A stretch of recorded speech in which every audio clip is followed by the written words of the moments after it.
This is part 2 iconography. I decided to add pastiglia. This is a practice board only. I drew and traced a draft border. But first we prepare the pastiglia. I use 7 grams of super heavy gesso Liquitex type. Then I weighed the same amount, 7 grams of regular store-bought gesso. I added a capful of hot water, and then I proceeded to mix it really well. So this was my first time. It was a little too thick, so I added another cap of hot water, and again it was still too thick. So you just add a little bit more water until it flows really well. Later on, I did add even a little bit more water to make it flow better. So this is how I do it.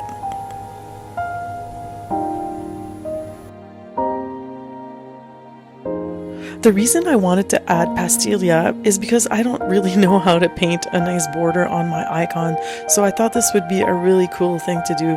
I also decided to add to my my design as I went along, and I'm really pleased with it. I've done it on 4 icons now, and it looks really beautiful. So this is just another way of doing things. You don't have to, but it does add a nice decorative aspect to your icon.